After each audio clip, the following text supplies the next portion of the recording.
Good morning, guys. Welcome to the vlog. It is 12 days out from the show. New low this morning, so 117.4, which is the lowest it's been of prep, I believe, so far. So yeah, sent all my stuff to coach, and we will just have to see what he has to say. Originally, he said today was going to be a high carb day, 170 grams.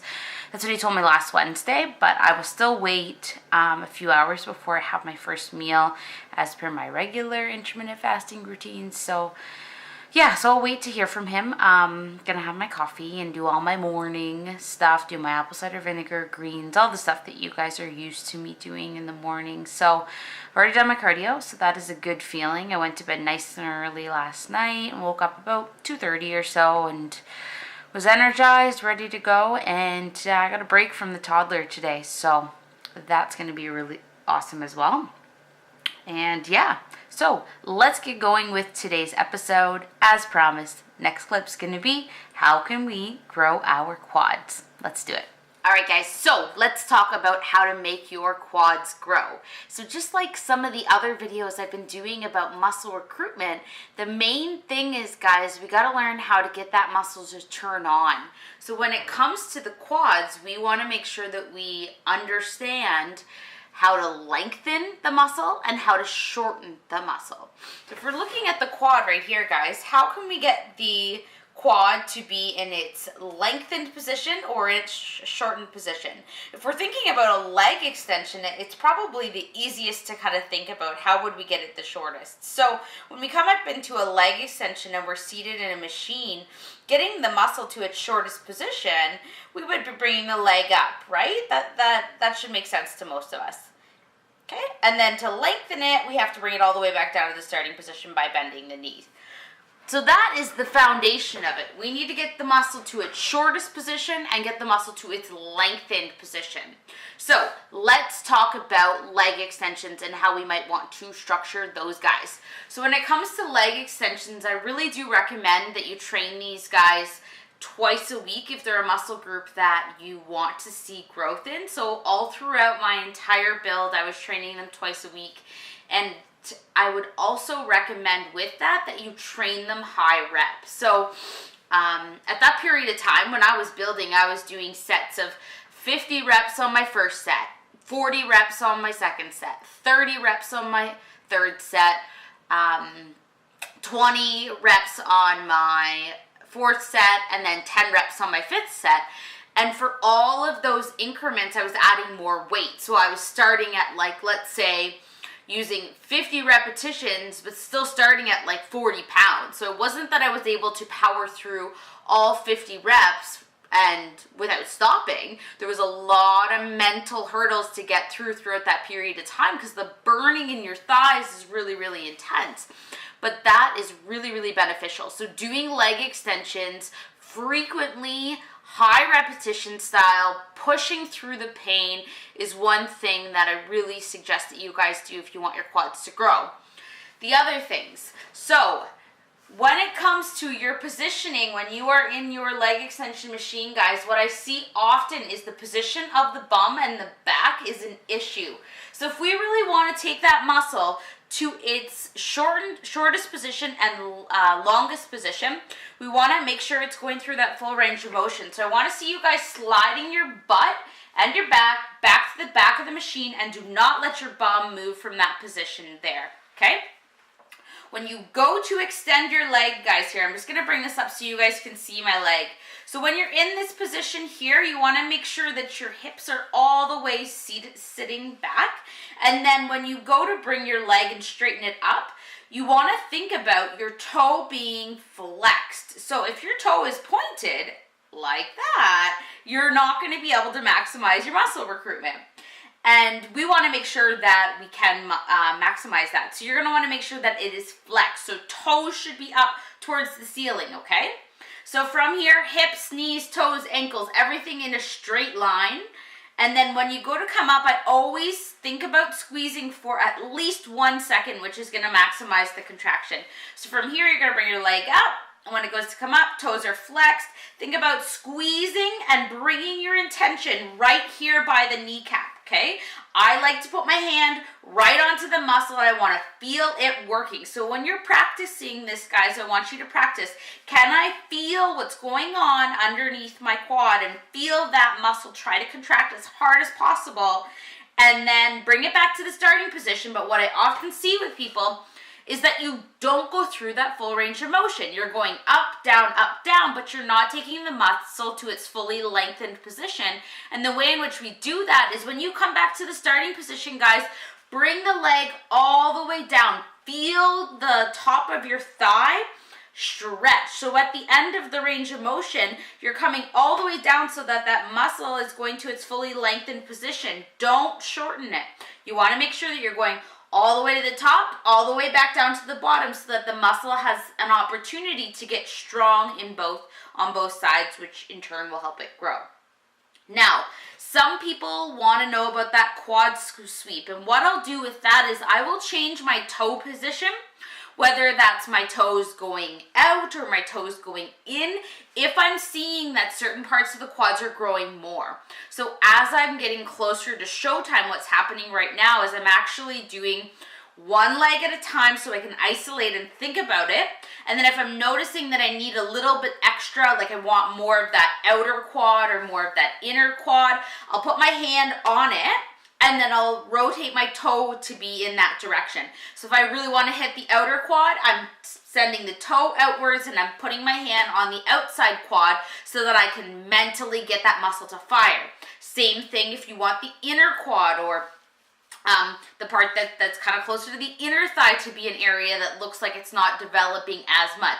I'll place my hands, I'll put them right on top of that muscle so I can feel it working underneath my finger, or feel it working underneath my fingers, and then I'll play around with rotating those toes inwards so that I can really feel the contraction. But it's really the same thing that I've been teaching you guys in all of the other things.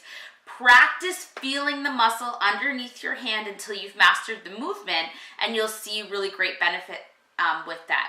Now, I'm pretty close to my show, so what I'm doing in terms of structure right now is that single leg. Like I said, I'm also doing anywhere from 20 to 30 reps at a time on each side. So I'm still doing that twice a week and still really burning out the quads. We're starting a new program this upcoming week, but this last 6-week training block has been that. So it's been lots of drop sets, tons of volume, really just taking the muscle to its maximum capacity. So that is the leg extension, and that is one that seems to be pretty good for people getting quad recruitment. It's just about maximizing it by really thinking about how can I squeeze that muscle as hard as I can, and then if you want to have those little ridges that are happening and the separations that are happening from each of the muscles, it's placing your hand on it so that you can feel it. All right, guys, so we talked leg extensions. Next up is leg press. I prefer the leg press over the squat for quad recruitment for a couple of reasons. It's not that I don't like the squat. I do think that there can be some benefit, and there are particular variations of it that I think are good for the quads. But I think overall, in terms of people being able to think about their quads, I do really think that the leg press is kind of a better bet and an easier one for people to kind of wrap their brains around. So when it comes to leg press, we really want to think again about your intention. So similar to when we were doing leg extensions, your intention needs to be mentally thinking about, I need the top part of my thigh to be burning, okay? So there's a couple of cues I like with that. So I do like a narrow stance when it comes to the leg press. Again, same as the leg extension, you need to make sure your lower back is pressing down. And then in terms of the foot position, the closer your feet are, the more recruitment we can get into the quads. So I like to take a more narrow stance with it. Again, hips, knees, and toes all facing forward.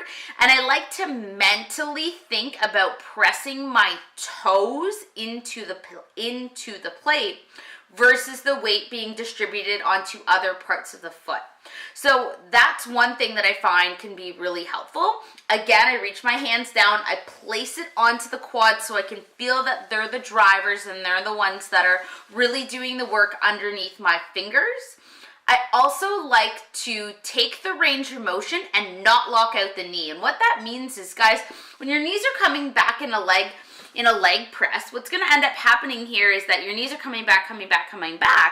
And then when you go to extend and press on the pad, I like to keep tension on the muscle. So what I'll do is when I go to press back, instead of my knees becoming straight and my leg becoming completely straight, I'm gonna keep that tension on the quad. So I'm gonna really work within a 3/4 range of motion to make sure that that is happening when I'm doing my leg press. Again, with leg presses, I love doing high reps. There's a lot of great quad recruitment that happens with that. 2 times a week, anywhere from 15 to 20 reps is what I like to do with it. And I've seen great benefits of doing it that way, both in my off season and as I've got closer to show.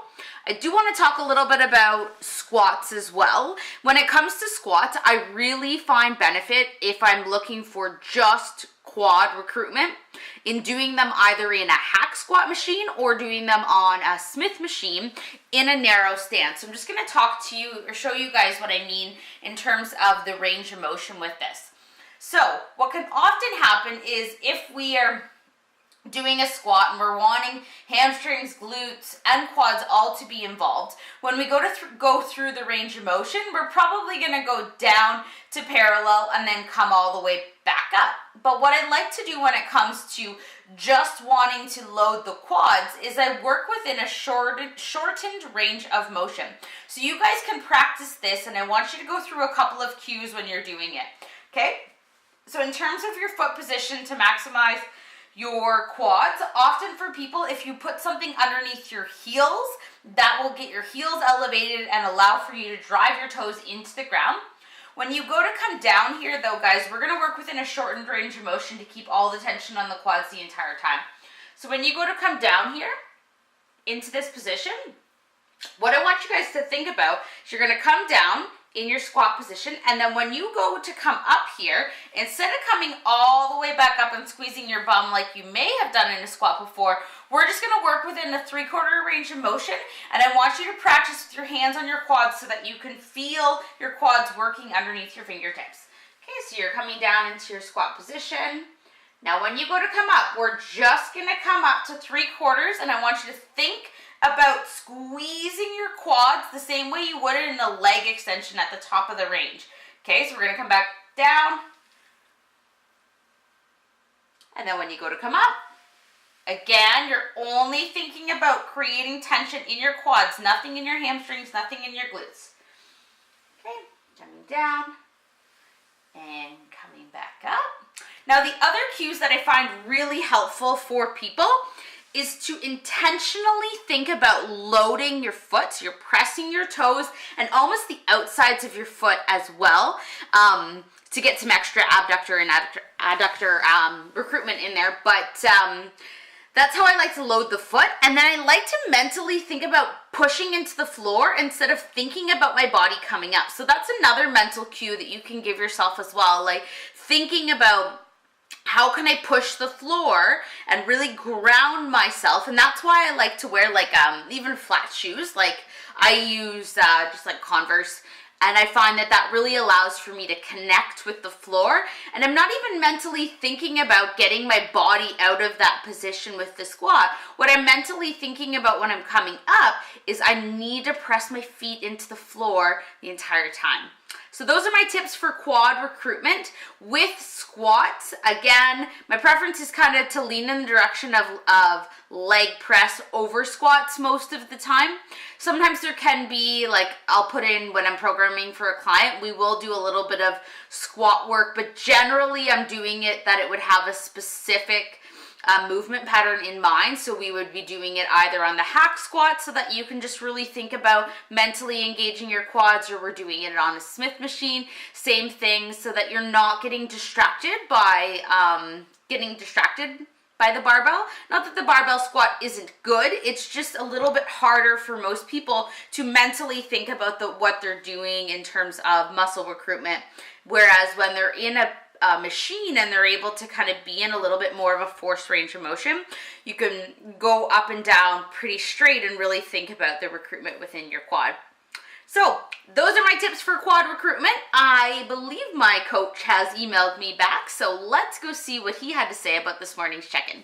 Okay, so sent this off to Paul at 12 days out, so I just told him about my weekend, so that I got to catch up on some sleep, let him know that last Wednesday he had said that maybe today would be a high carb day, but that I was going to wait to hear from him. So also day number 1 of the German volume training, so I will let you guys know in this episode how that goes, but anywho, that's what things were looking like this morning, and let's see what Paul had to say in response. He said, "This is the change that I wanted to see. You are locked in now. Let's do another update after the 2 high days, and we will likely be taking a new approach until peaking begins. We are on the way now, so have a great day. Enjoy the refeeds, and we will talk Wednesday morning." And I said, sounds good. So I will send him my weight on Wednesday, and then we'll just kind of see what the game plan is heading into peak week, and I'll be sure to share that with all of you guys in this week's episode. All right, time to get to work. Happy Monday, everybody.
Hey guys, so Wednesday morning, it's 10 days out from the show, and I just sent my check-in to my coach. So I did do 170 carbs the past couple of days, so I'm just gonna let you know kind of what he had to say with that. So that was my check-in from this morning. Scale weight was up a little bit, but I'm looking fuller. You can see that my muscle bellies look definitely fuller than what they did from my check-in a couple days ago. So yeah, sent that to him, and then this is what he had to say moving forward. So game plan for Wednesday, Thursday, and Friday, and then check-in Friday. So training and cardio as scheduled, so it's still 5 times 30 minute of steady state, and then also have one more training session in the German training block.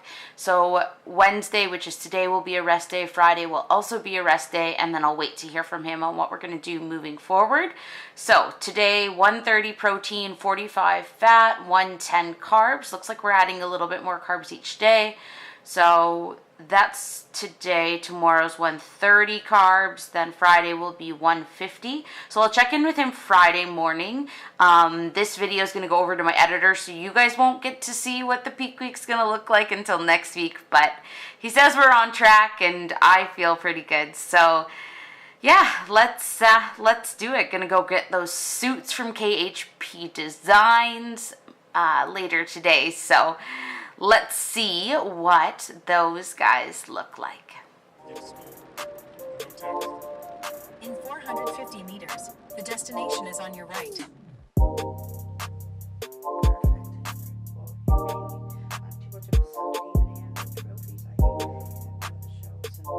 They wanted you to. Amazing.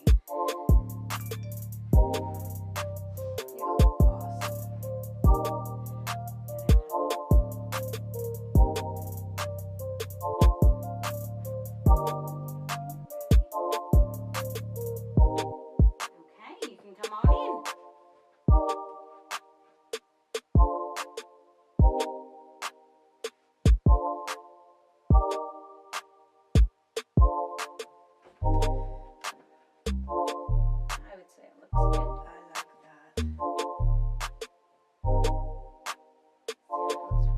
really good. I like the higher thing there. It looks really good too. It goes back to the 70s and 80s with this. So we got my suits, and we're 9 days out, getting pretty close to showtime, and this is going to be a wrap for this particular episode. But yeah, next episode you guys are going to see peak week unfold. We're really, really close to showtime, and I'm super excited. So I will check in with my coach tomorrow, and then he's going to let me know the game plan moving forward.